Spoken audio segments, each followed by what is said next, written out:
Welcome to How Now, the podcast where we talk about how to live in the now. And here's your host, Kim Martin Raymond.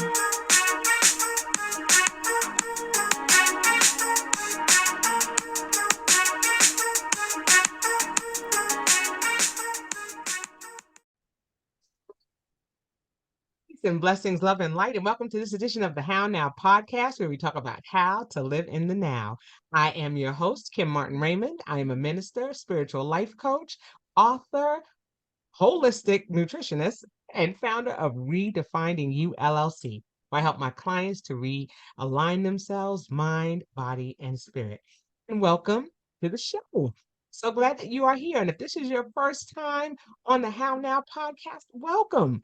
Make sure that you go to www.hownowpodcast.com, pick your favorite podcast platform, and be sure to like, follow, share, and subscribe. And you can also scroll to the bottom of the page. And if you click on the banner for this week's show, it'll take you to the How Now YouTube channel where you can like, follow, share, and subscribe there as well. And make sure you hit that notification bell so that you always know what's happening in the now. Again, that's www.hownowpodcast.com. Okay, so let's get started with tonight's show where we're going to be talking about women in jazz. Okay, we want to talk about the industry, talk about women in music and the importance of where they are in the industry, how women are showing up in music, and what that means to us as a society. To help me to talk about that is my lovely guest to my left and to your right. And as is customary with the How Now podcast, I'm going to have her to introduce herself at this time. Hello there. Well, hello, Kim. It's a pleasure to be here. And my name is Dr. Joan Cartwright, and I am the founder and executive director of Women in Jazz South Florida, to distinguish it from International Women in Jazz in New York and Women in Jazz Association in Austin, Texas, and lots of other women in jazz organizations. So I founded this organization in 2007 to gather the women musicians together and get their music heard by multitudes. And we have a website, WIJSF.org.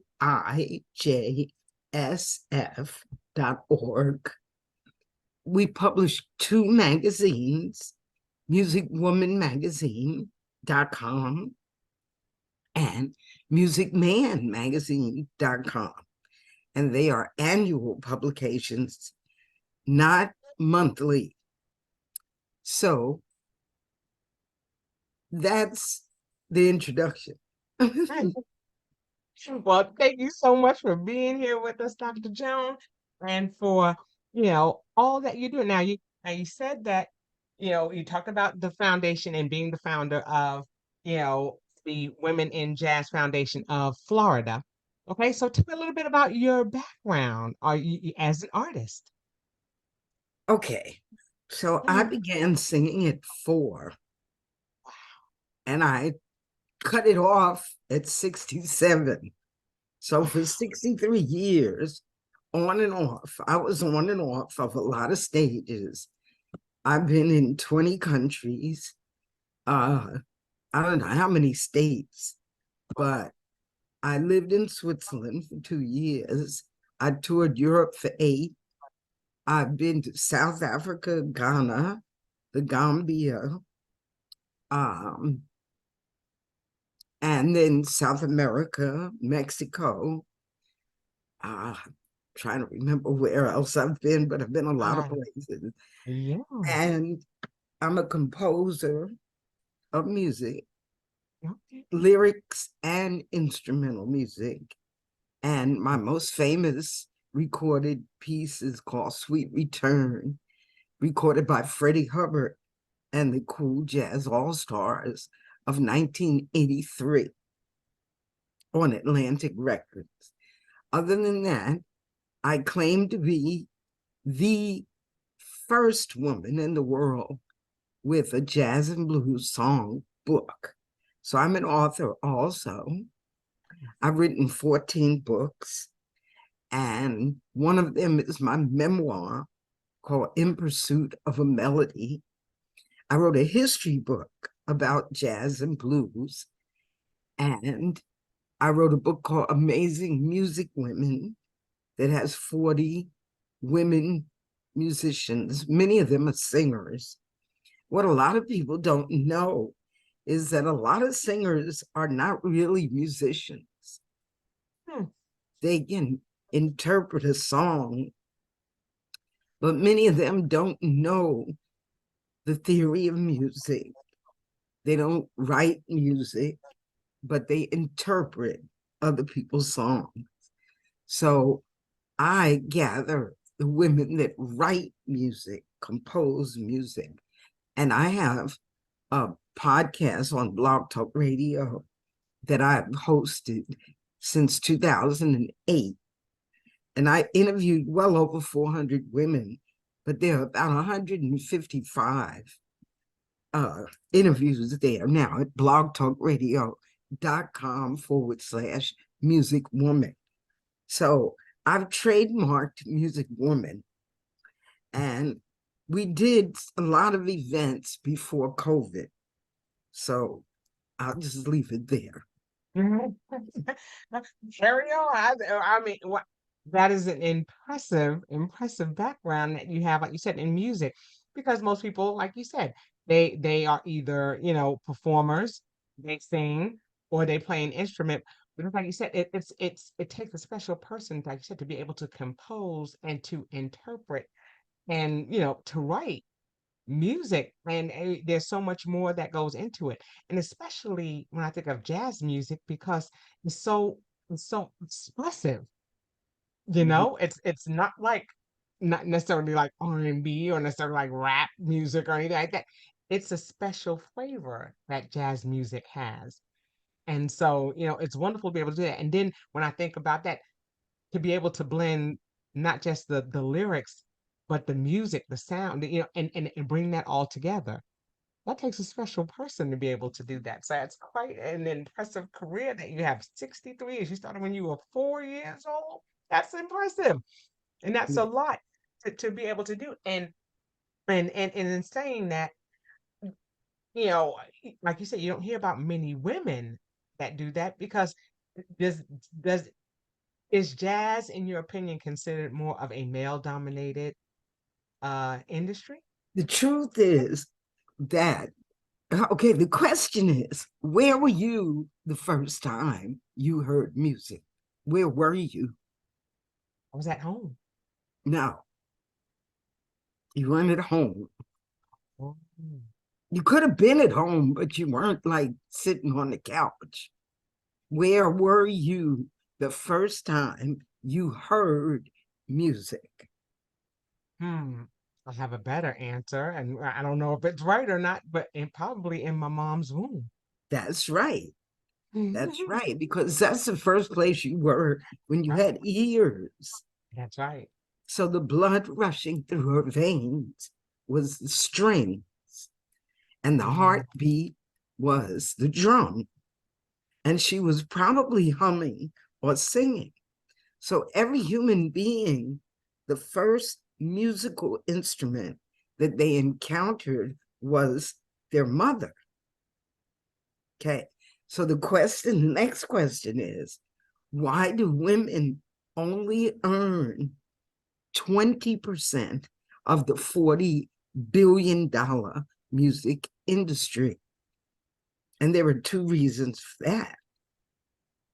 The first reason is that men tend to hold the reins of power, and music is a very powerful, it's probably the most powerful mechanism on the planet outside of breathing. Okay. So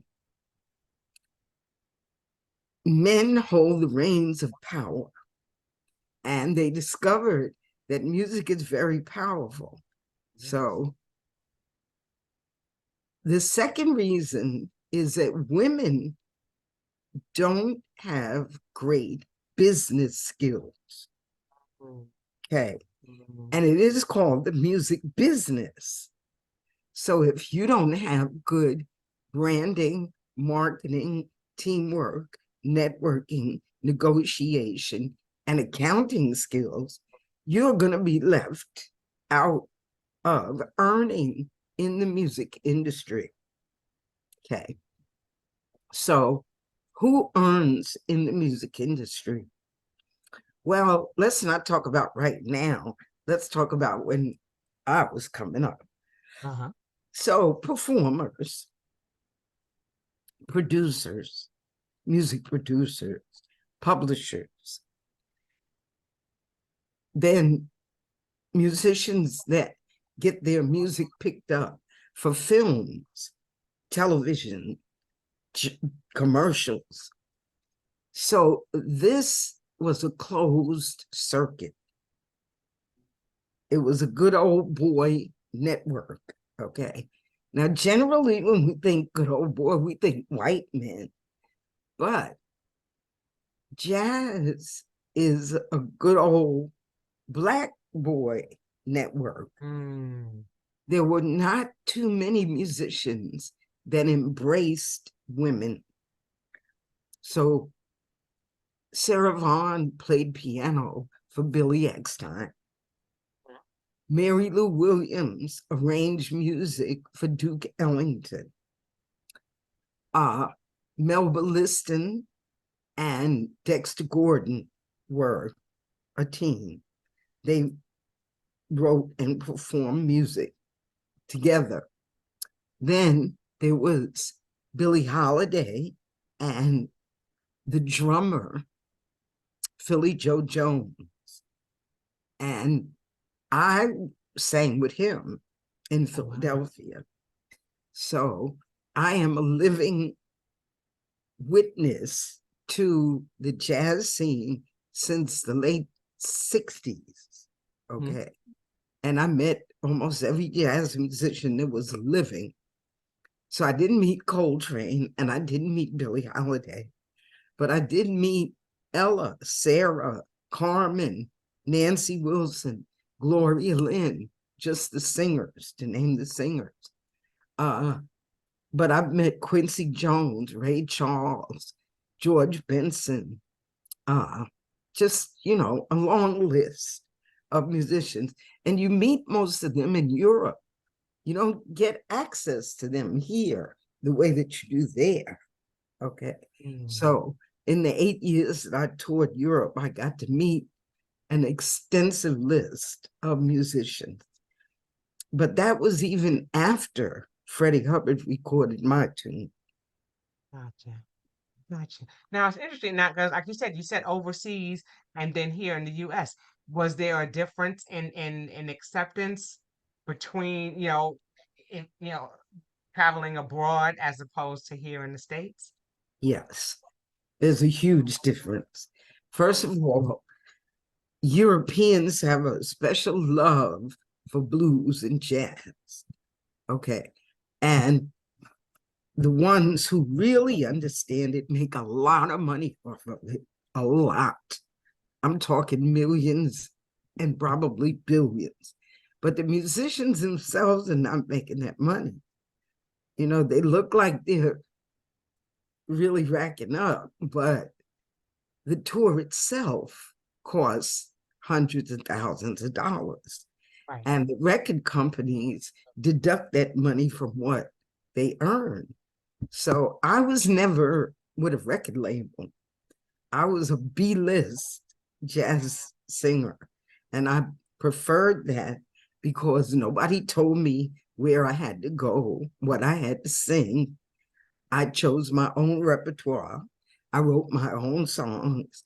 I didn't work at, you know, the big festivals, but I worked at big hotels like the Beau Rivage Palace in Lausanne, Switzerland, the Montreux Palace in Montreux.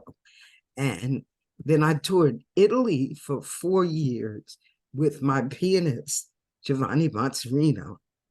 And he was the first one to produce my first CD. He produced my first CD. So, I had an illustrious and wonderful career, but I was B-list. I wasn't Diana Reeves, Dee Dee Bridgewater, Cassandra Wilson, the next Yeah, generation. yeah. But I did build a repertoire, a reputation, because I wrote music. Wow. You see, and there's so much that, there's so many intricacies that come with that because there are so many people producing music and you have so many different types of music. You have people who are indie style, people who do a lot of underground music. You have a lot of people who are on different circuits. And so it's just so interesting to see the dynamics because just like you said, most of us tend to know the A-list, the people whose names we hear, you hear names, oh yes, I know that person. Yeah, I know that person. I know that person. Then they say your name and it's just like, oh, you'll have a select few, but oh yes, I know who that is. They've heard of you. They know who you are, by your music because there are so many other avenues that people can go down in which to get their music heard. And so, it's interesting, and that's why I was curious about the dynamic of how music is different or how it's accepted in abroad as opposed to here in the States. And like you said, to be able to travel, like you said, Italy 4 years. Mhm. I mean, I'm just like, and then of course, as a person who is a novice and doesn't know anything, I'm like, well, where'd you stay? Because yeah, you have to make it up to be able to stay there for that long. I mean, because you stayed there consistently for the 4 years, correct? No, I stayed in Switzerland Gotcha, consistently, but I would gotcha, tour Europe. I'd go for 3 weeks or 4 weeks. And then they were responsible for putting me up. You know, gotcha. I stayed in a little tiny hotel in Switzerland called the Gerlafinghof. Wow. But several of my friends who lived there, they had nice apartments, but I saw no reason to get an apartment because I wasn't going to stay. I Right, knew I right. wasn't going to stay. So Wow. when I came back home, I had to think of ways to make a living because somebody sat at a table with club owners here and told them that musicians were only supposed to make $100 a night. Yeah, it is Oh, really bad. Okay. So, I mean, the clothing that I wore cost more than $100. right, right. So, America is a very fickle fan, very fickle. It's Mm, always about what's next, you know. right. And then you have all these jazz festivals that have no jazz, you Mm, know. I right, mean, I love right, Gladys Knight, but she's not a jazz singer, but right, she's heading up a lot of jazz festivals.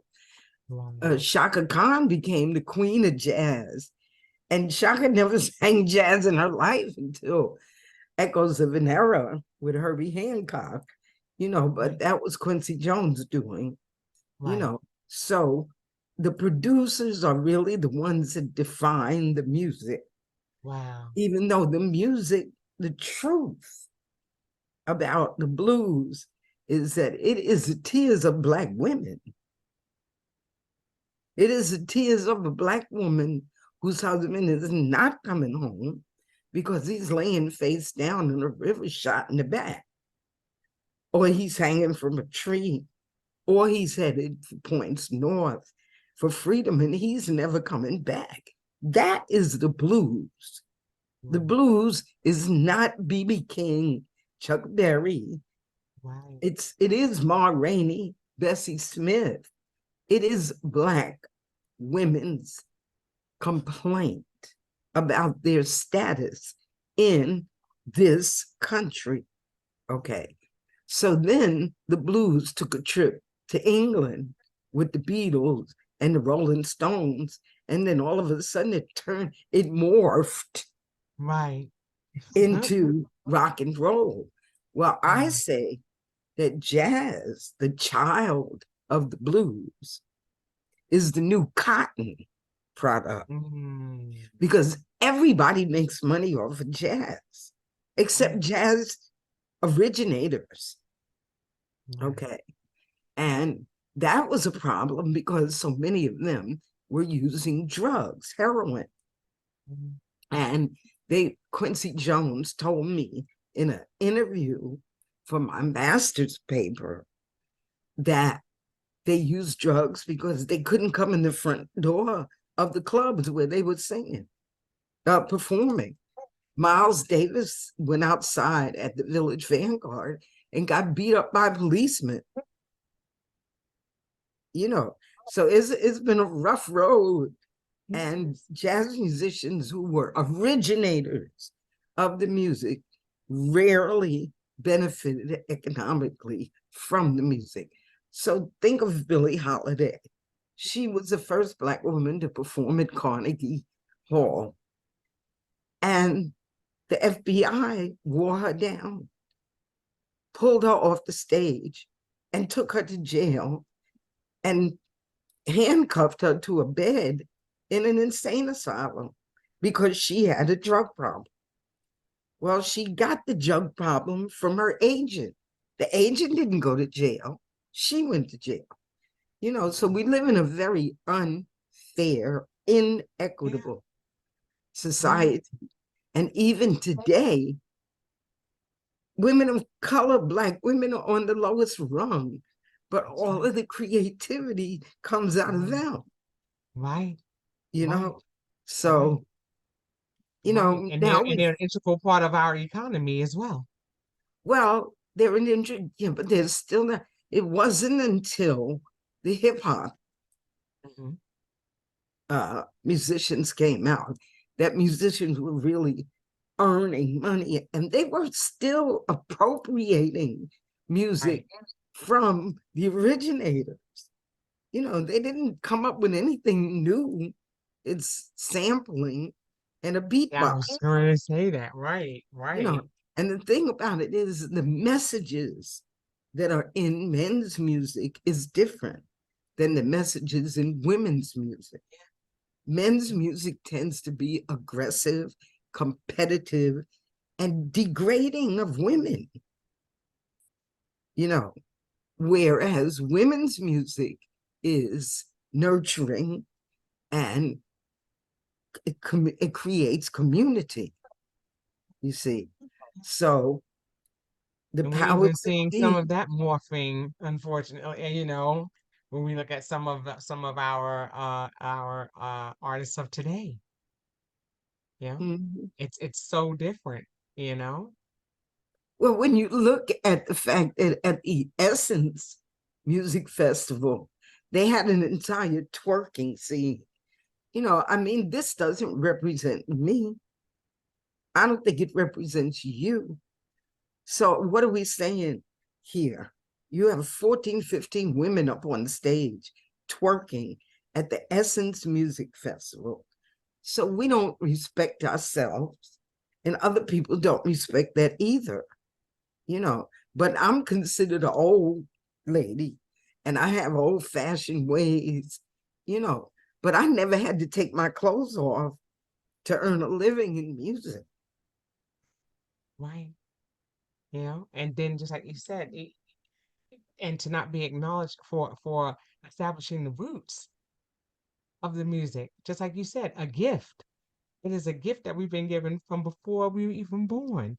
Like you said, to be exposed to music and to, you know, to lay that foundation, and then to see it, you know, it's like somebody took a jackhammer and just like and just, you know, cracked up and busted up that foundation that was built. So I definitely can see where, you know, it has to be disheartening at times, you know, it's to see. heartbreaking. It's worse than disheartening. So I wrote another book called Blues Women, the first civil rights workers. Wrap your head around that. So they said, Ma Rainey said, I'm not 3/5 of a person. I'm a whole person. And you're going to love me. You see. So not only did they love people like her, Big Mama Thornton, and, you know, the Alberta Hunter, Bessie Smith. The names are not coming to me right this minute, but these women kicked down the doors of racial discrimination in the entertainment business. Yeah. Yeah. You know, Nina Simone. Then Nina Simone joined forces with Miriam Makeba from South Africa. So it's always been about the message of freedom, the message of democracy, you see. But we live in a very unfree and undemocratic society. You know, and that's everywhere. That's not just here. No, that's not. You know, it looks good. Women are stepping up to the plate, those of us who have had husbands. But, you know, still, the girls are out there still fighting battles. You look at Janelle Monáe and Erykah Badu and Lauryn Hill. What are their messages? You know, call Tyrone. Don't call me. Call Tyrone, because you're not going to do the things that I require. You see, and so we're always setting the standard for how women should be treated, even though Black women have been the most ill-treated women in America, certainly. Yeah. So I think about that, you know, like you say, you talked about having an illustrious or a long career in music, and then, like I said, you retired, and I was you decided. tired. Yeah. I mean, Okay. because think about this. Women, men, they don't have this, okay? You got a girdle, you got makeup, Right. you got contact lenses, Right. some wigs, and then high heel shoes. Men don't have any of that.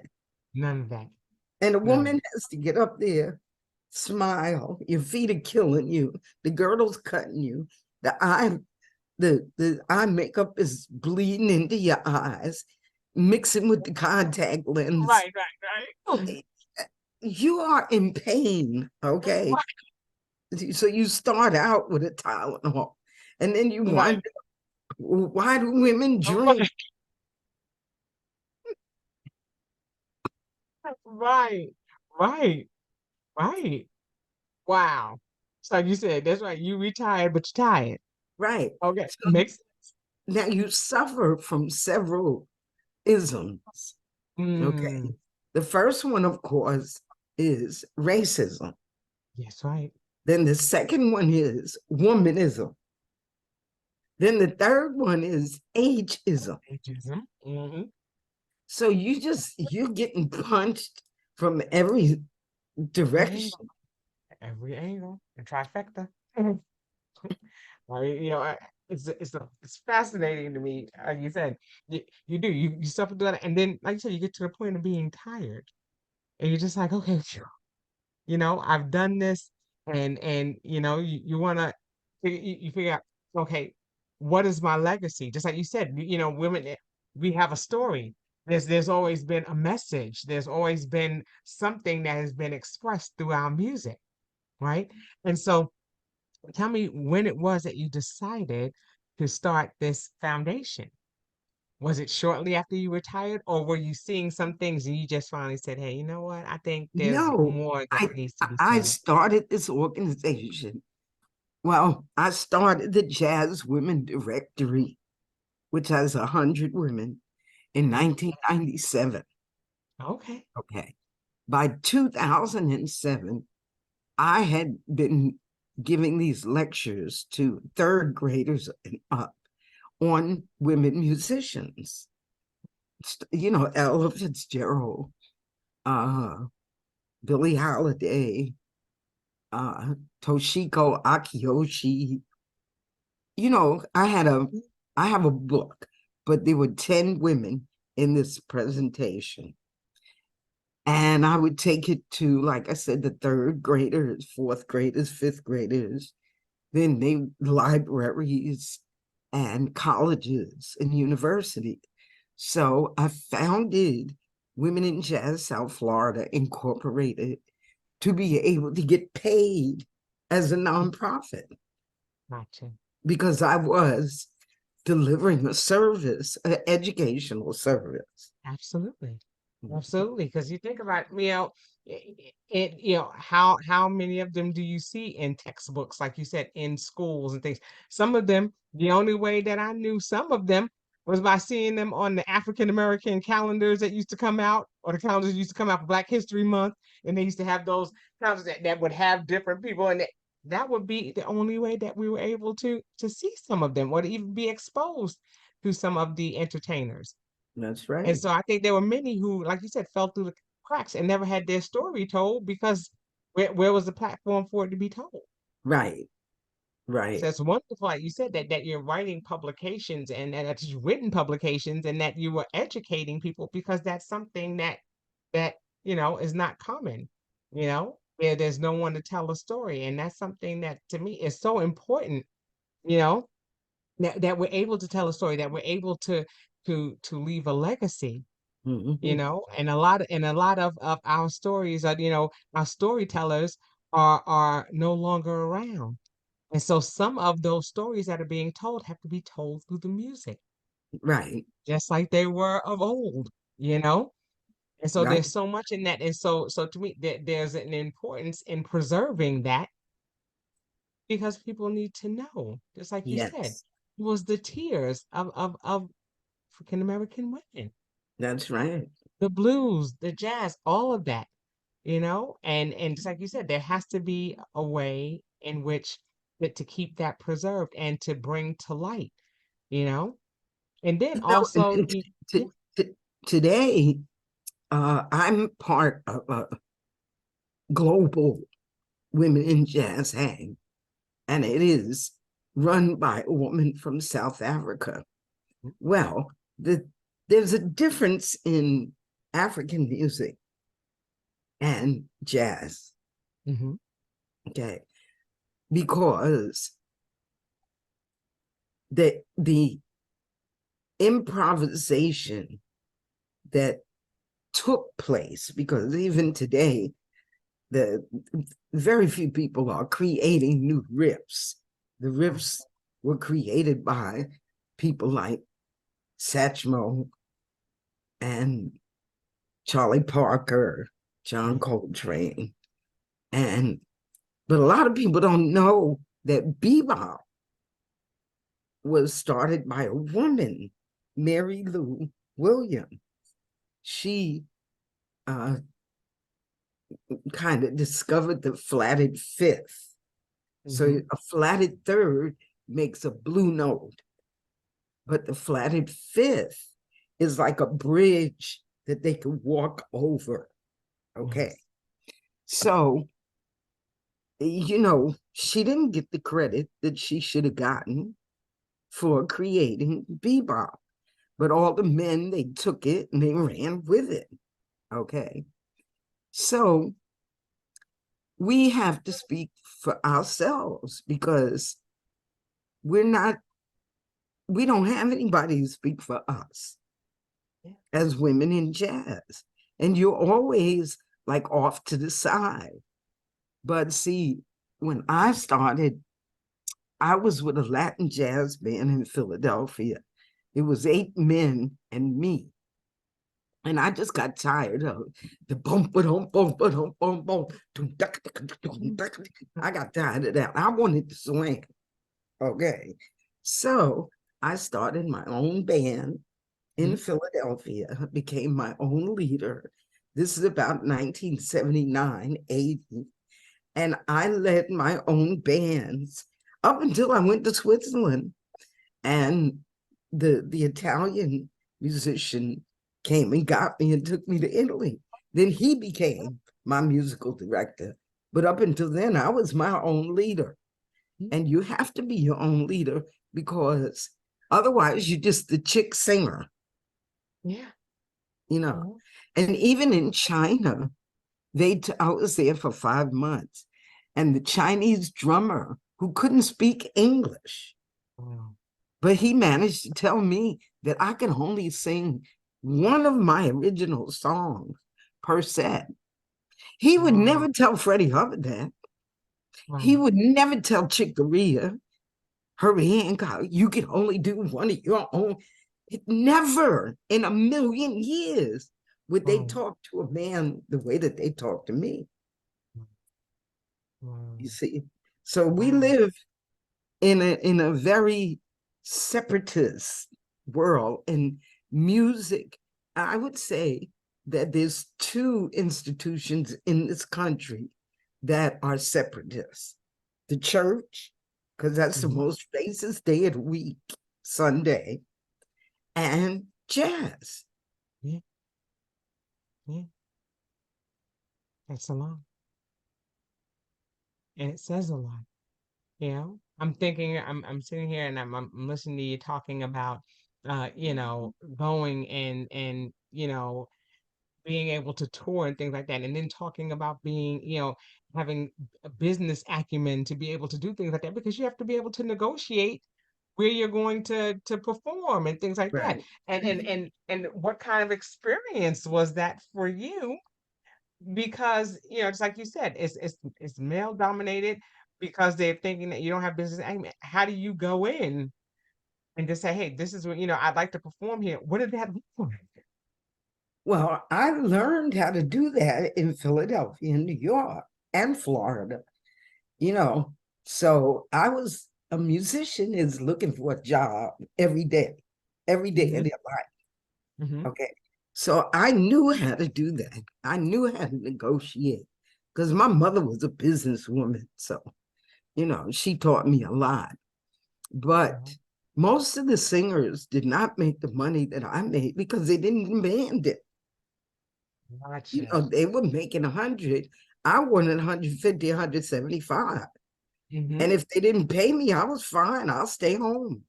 And if they wanted me on the stage, they had to pay me that money. And a whole lot of them couldn't do what I could do because I put my dress up and sing the blues. That's what I did. I learned that from Alberta Hunter and them. you know. I love So it. the thing about where we are right now is we have an organization with 430 members. Mhm. 75 are men that support our mission to promote women musicians globally. 200 and about 75 are musicians, Mhm. and the rest are people that support us, like you. Right. So on October the 24th, we will Mhm. have our fundraiser in McDonough, Mhm. Georgia. Well, I'm living in Georgia with my daughter right now. I left Florida, but actually, I'm Okay. in Florida right now Okay. because I'm taking care of a friend who's just had surgery. So, uh, October the 24th, which is a Tuesday night, we will have the Musicwoman magazine launch and fundraiser. Well, we're trying to raise funds to print our 2023 magazines because of COVID. Printing doubled. So where we would get our supply for 2,500, now we need 5,000 just to get the magazines. So Wow. what did I do during COVID? Well, we had published the magazine in 2019. Mhm. Then 2020 hit, Right. and I think it was 2018, 19, 20, 21, 22. No, it was 19 that we put the first one out. Mhm. And in 2020, we put uh Music Man magazine Wow. out.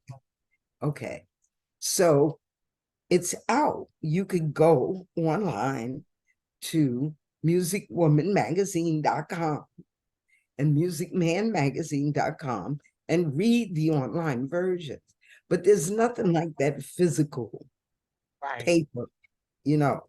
That's like we have digital money, but there's nothing like money Right. in your pocket. That's right. That's right. So Wow. each Uh-huh. year we have a theme. And like in one year we had women who pluck strings. So that was violin, bass, guitar, cello, harp. This year, it's singers and horns. Okay. And each magazine has singers and horns. Yeah. Okay. Okay. Mhm. Wow. And so do you have some things like, we hear about, because, they have smooth jazz stations, they have stations that are here now. Do you have any of those entities who, or artists who, have tried to partner with you all for events like this? Well, not exactly. Not exactly. Because, jazz doesn't make money in this country either. The Right. festivals make money, but they don't make money for the artists. They make money for the producers. Okay. Gotcha. Yeah. So there's a radio station in Chicago, WHPK, Mhm. and the host of one of the slots is Alvin Carter Bay. I met Alvin several years ago. He was responsible for getting a street in Chicago named Dinah Washington Way. Wow. And so he brought me there to talk about Dinah Washington. Okay. And her family was here too. So in 2021, he did 8 articles on men who were very popular. Ahmad Jamal and Jimmy Cobb and Monty Alexander, eight men. So that has his picture on the cover. Now, for this fundraiser, Reagan Whiteside is Yes. one of our featured artists. Yes. She's with WCLK. Yes. Well, I just did an interview with Kerwin Sims from WCLK. And Yeah. hopefully that'll draw some of the people, from Atlanta. Yeah, and that's it. So, Because some we were seeing our jazz stations go away because that was something I support WCLK. I'm a member support for that. And yeah, you were seeing some of them because there were a lot of jazz stations that we were seeing around. Then all of a sudden they were gone. Because at one point in Atlanta, it was like they were gone. And I was like, you turned on your radio and I was like, where'd my jazz station go? well, Then they're that's slowly coming back. around the country, but that was Yes. because of smooth jazz. See, Mm. smooth jazz was invented because jazz is a thinking person's music. Okay, it's not rock and roll, it's not hip hop. It Right. is a thinking person. Most people can't even take the vibration of jazz. Okay. So back around 1980, the smooth jazz started coming in. And that was so that the white musicians could have a gig, you see. Okay. But here come the black musicians who didn't want to learn theory. They didn't want to go to school to learn music. They didn't want to have a mentor, a teacher. They just wanted to blow. Okay, so this is how, so it's more or less diluted jazz. Well, it's like anything else. If you dilute it, sooner or later, people are going to wake up to the fact that this is not the real thing. And it's going to disappear. And it did. It was out there for 20 years. I watched it. Meanwhile, the musicians were being dumbed down because they were only playing 2 chords. No. So it's places like the high school jazz bands. This is where a lot of the musicians were coming from. However, they took music out of the schools. Yeah. So who was in the jazz bands? Mostly white kids. And I'm sorry, they do not originate, they Right. imitate. And Right. people can argue with me about this if they want to, but this is why the bulk of jazz musicians are Black people, because we are creators. But you're right. You don't see it in schools as much. I was in the jazz band when I was in high school. I played first chair. I played the clarinet for 10 years. And yeah, I mean, that was like I said, that was back in the 80s. And after that, you didn't hear too much about jazz bands anymore. You know, we had the regular band, and then we also had the jazz band that played, and there you know, it was a separate entity, you know. And But now you what just listen. happened? Why didn't you continue playing music? So I didn't when I went to go to college and I went to go and audition for the band, I felt threatened. So I stopped.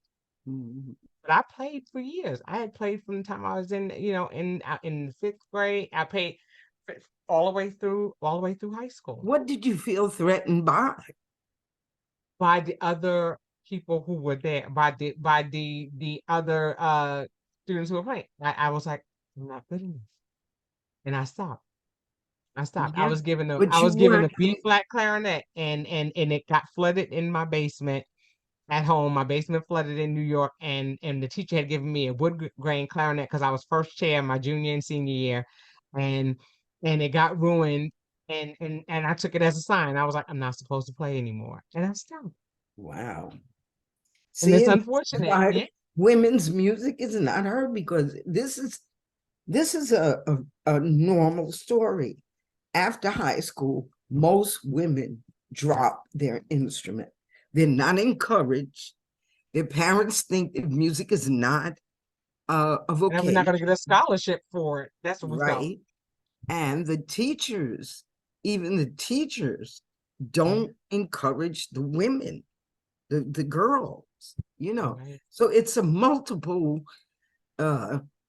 a multifaceted problem, but we still need to increase the amount of money that women earn in the music industry. So Now, they think that by making women A&R people, that does it. No, that's not a musician. That's somebody who handles musicians. yeah, Okay. So then you look at who do you have in the music world now. So you got Regina Carter, the the violinist, and Karen Briggs, violinist. Then you got Gail Johnson, who used to be Norman Brown's musical director, but she's also the leader of Jazz in Pink. Then you've got Kim Clark in New York with Lady Got Chops. This is yeah. in March. Mhm. Uh, she does a calendar of all the gigs that women have in the month of March, but she's a Mhm. phenomenal bassist. So Right. she works with women in New York. Uh, but most of the women that are making a mark are singers. Yeah, yeah. And it's just a matter, like you said, of keeping that awareness because, like I said, you're speaking of all of these different foundations that are all over or organizations that are across the country. And then I'm thinking, how many of them have I heard of? You You know? haven't, because getting funding is like pulling teeth. Yeah, Okay. yeah, It's like yeah. pulling teeth. They'll get funding for like a concert series.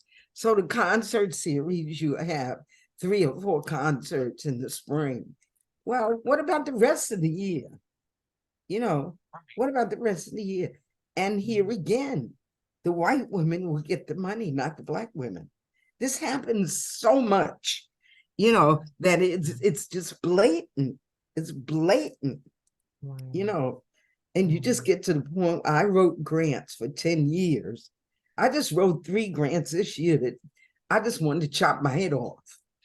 I just wanted to stop. Just, Right, I don't want to right, do this anymore, you know. right. but I got a lot of money in the 90s for touring, for doing local Right. educational programs. Wow. It's like you said, it's important that we continue in our efforts to, bring about the awareness and to, like you said, get the funding so that way the education and all those things can still be out there. Now, the event that you're having on October 24th, like you said, to launch your magazine and to recognize, you know, artists and things like that, something special is happening during that event as well for you, isn't it? Yeah, my daughter put me on a list of people to get an award for lifetime achievement. But Absolutely. we have members of the Atlanta Black Chambers that will be recognized for their business dealings. Also, I want to mention Rita Graham, who was formerly with Ray Charles. She'll be performing. And then Eric Antonio Giles and his saxophone. He's featured in Music Man magazine. Nice. And then my daughter and her daughter have a hip hop group called the Ma and Pop Show. And so they'll be performing too. Awesome, awesome. Well, first I want to say congratulations on your Lifetime Achievement Award, because Thank you. clearly, like I said, that just in this hour that we spent together, all of the stories, all of the rich heritage, legacy, things that you've talked about are so important to the fabric of our life Mm-hmm. and of who we are as women, as African American women. And it's a story that, like you said, gets tossed to the wayside, doesn't get told as often, and as with the richness and the beauty that the music that was established with it brings. And so, I love that you have this foundation, that you're doing these things in an effort to bring that awareness, and so I'm happy to hear that you're going to be saluted. I'm definitely wanting to get some information to make sure that when we do have this show air, that people know how to find out about getting tickets if they are in the Georgia area, if they're in this area during that October season, where they can come out Or and they can just support make a this. donation. Hey, we'll take that too. And they can go to Musicwoman, one word, Mhm. .eventbrite.com. Musicwoman.eventbrite.com.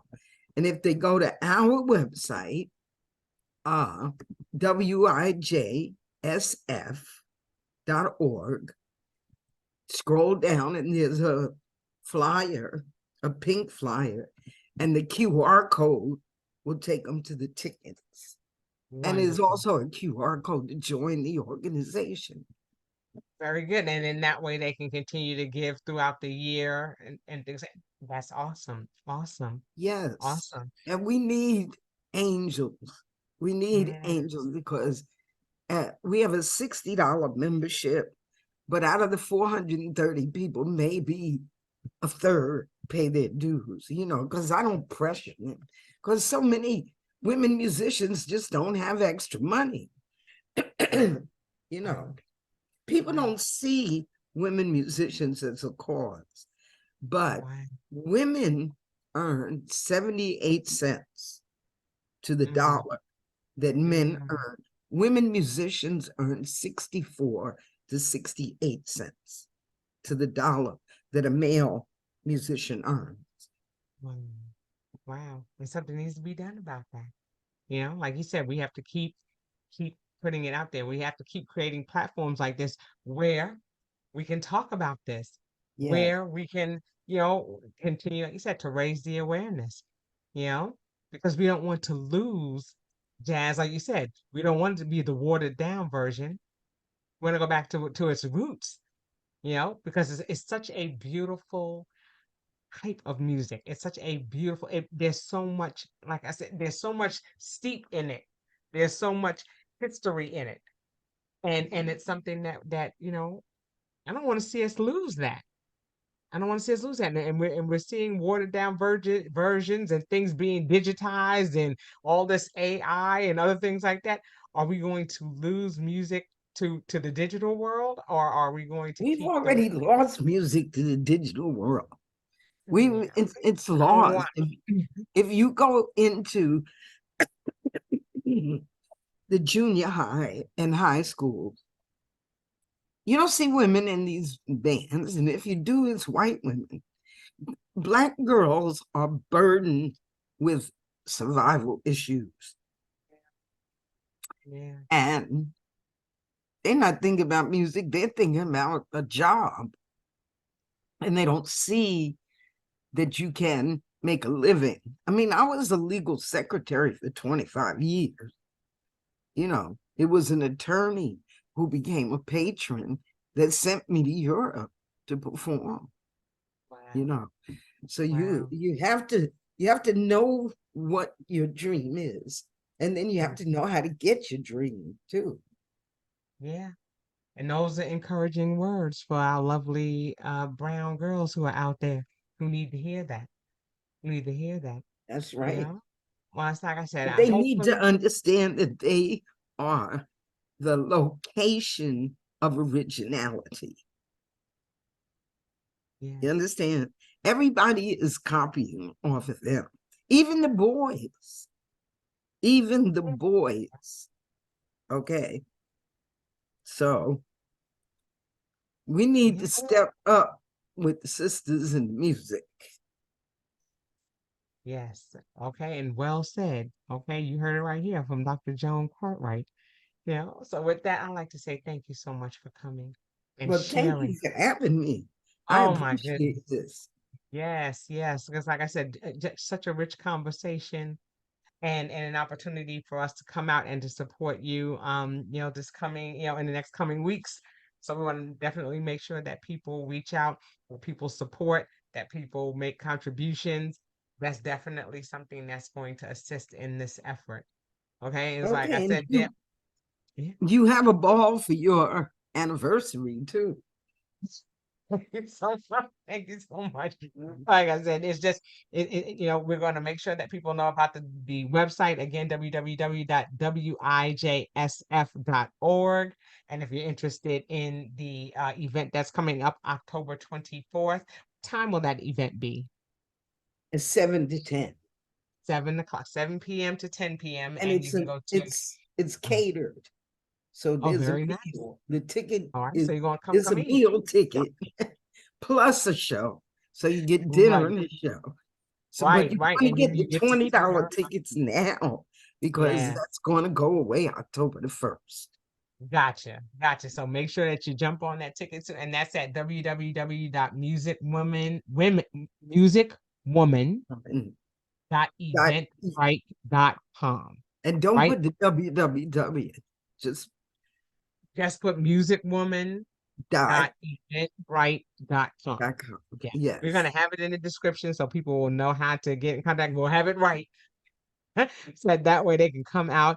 And again, congratulations on being honored for your lifetime achievement and for Thank all you. that you have done in this music industry to add to the richness of it. We appreciate that. We honor and we salute you for that. Thank And you. I know it's going to be a lovely evening. And if the stars align properly, I'll be there to support you. I definitely will be Okay, that'll be there. Okay, that's wonderful. the I look plan. That forward. is the We plan. need to meet each other anyway, because I'll Yes, be back in yes. Atlanta next week, not this Very week, good. next week. Very good. Very good. So Okay. we'll definitely make sure that we connect. Okay. Yes. Before I ask, usually before I end the show, I always ask the question of how are you living in the now? What is something that you do to create your peaceful existence? Age gracefully. I love it. Love it. Age gracefully. I have 2 children, 5 grands, and 9.5 great grandchildren, All right. 4 ex-husbands. So, and I teach. I'm a professor of graphic design and desktop publishing, but I taught for 6 years public speaking. So I'm a professor. Nice. Nice. Okay. So she said, tell them again what you told them to do. Age what? Gracefully. gracefully. Yeah, you should have a contest for them to tell you how old I am. Okay, look, might just have to do that. Might have to do that. We're gonna work on it. We're gonna work on it. Okay, Okay. but yes, like I said, any other parting words that you like to leave with us Yeah, leave with the listeners before we go? keep your dream close to your heart, and your mind will know the answer. While your soul plays the chords, your imagination can be the dancer. I love it. I love it. Again, thank you so much for being with us, Dr. Thank you. Joan. Thank you. You are now officially part of the How Now family. You are always welcome to come back anytime you're ready because what's happening in your now, what's going on 2 minutes, 2 hours, 2 months, 2 years from now is not what's happening right now. So you're always welcome back to let us know what's going on in your now. And again, thank you so much for being with me, for Thank spending you. time, and we look forward to having an opportunity to connect yet again. All right. Absolutely. Absolutely. All right. And Thank that you, will do it. Norma. Norma Stanley. Thank Yes, yes. you. And shout out to my girl Norma Stanley for connecting us and for bringing this level of awareness. She is a musician herself, and we give her props. So props to you, Norma. Hey, girl. Hey, And we're going we to get love that you. clarinet back in your mouth, too. Oh, okay, okay. It's just a read away, right? All right, y'all. And that will do it for this edition of the How Now podcast, where we talk about how to live in the now. And until I see you the next time, I'll say peace. Peace.